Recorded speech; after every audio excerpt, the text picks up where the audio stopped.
નમસ્કાર અને સ્વાગત છે. આજે આપણે અંગ્રેજીમાં બે બહુ જ મજેદાર શબ્દો લાઇક અને અનલાઇક વિશે શીખવાના છીએ. આ શબ્દોનો ઉપયોગ કરીને આપણે કોઈ પણ કામ કરવાની રીતની સરખામણી કેવી રીતે કરી શકીએ એ આજે આપણે જોઈશું. તમે ક્યારે વિચાર્યું છે કે અંગ્રેજીમાં આપણે એમ કેવી રીતે કહી શકીએ કે કોઈ વ્યક્તિ કોઈ કામ કેવી રીતે કરે છે? માની લો કે કોઈ ખૂબ સરસ ગાય છે તો આપણે કહીએ તે તો પ્રોફેશનલની જેમ ગાય છે. તો બસ આ જ વાત આજે આપણે શીખવાના છીએ. તો આજે આપણે શું જોવાના છીએ? સૌથી પહેલાં આપણે સમજીશું કે આ કામની સરખામણી એટલે શું. પછી સમાનતા બતાવવા માટે લાઇક અને તફાવત બતાવવા માટે અનલાઇક કઈ રીતે વાપરવું એ જોઈશું. આપણે કેટલીક સામાન્ય ભૂલો પર પણ નજર નાખીશું અને છેલ્લે બધું જ ફટાફટ રિવાઇઝ કરી લઈશું. તૈયાર છો? ચાલો તો સીધા જ આપણા પહેલા ટોપિક પર આવી જઈએ. આ કમ્પેરિઝન ઓફ મેનર આખરે છે શું? નામ કદાચ થોડું અઘરું લાગે પણ કોન્સેપ્ટ બહુ સરળ અને એટલો જ ઇમ્પોર્ટન્ટ છે. કમ્પેરિઝન ઓફ મેનર એટલે બીજું કંઈ નહીં પણ કોઈ એક કામ બીજા કામ જેવી જ રીતે થાય છે કે પછી એનાથી અલગ રીતે થાય છે એ બતાવવું. અહીંયા આપણું બધું ધ્યાન કેવી રીતે એના પર હોય છે, શું કામ થાય છે એના પર નહીં. તો હવે સવાલ એ છે કે જ્યારે બે કામ એકસરખી રીતે થતા હોય ત્યારે શું વાપરવાનું? એના માટે આપણી પાસે એક જબરદસ્ત શબ્દ છે લાઇક. એકદમ સાદા શબ્દોમાં કહીએ તો લાઇકનો મતલબ થાય છે ની જેમ અથવા ની જેવી રીતે. જ્યારે પણ તમારે કહેવું હોય કે આ કામ પહેલાં જેવું જ છે ત્યારે બસ લાઇક વાપરી લો. અને આને વાપરવું તો એનાથી પણ સહેલું છે. જુઓ, સ્ટ્રક્ચર એકદમ સિમ્પલ છે.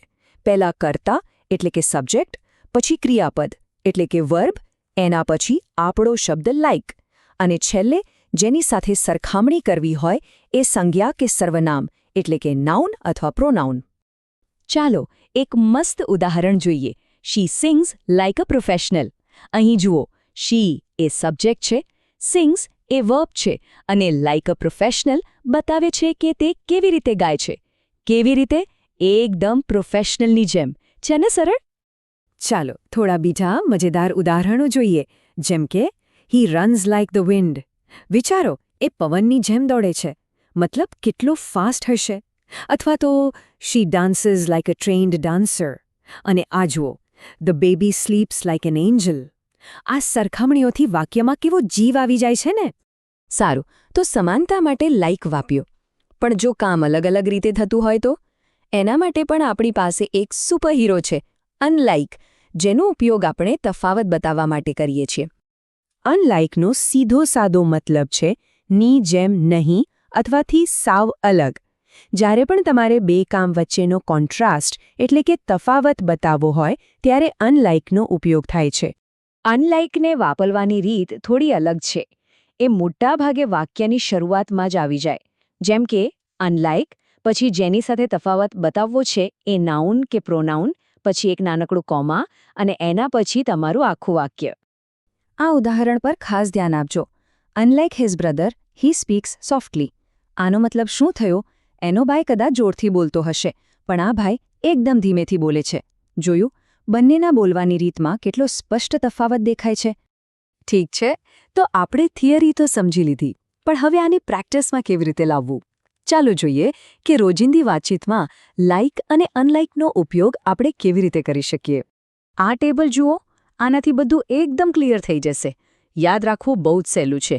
લાઇક એટલે સમાનતા, અનલાઇક એટલે તફાવત. બસ આટલું જ છે આખું ગણિત. અહીં કેટલાક પ્રેક્ટિકલ ઉદાહરણો છે જે આપણે રોજ વાપરી શકીએ. She speaks English like a native speaker. વાહ, આ તો કોઈના માટે મોટું કોમ્પ્લિમેન્ટ છે.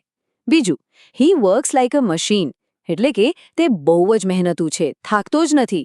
અને આ જુઓ, unlike his friends, he prefers studying at night. અહીંયા મિત્રો અને તેની પસંદગી વચ્ચેનો તફાવત એકદમ સ્પષ્ટ છે. અહીં તમારા માટે સ્પોકન ઇંગ્લિશની એક પ્રો ટિપ.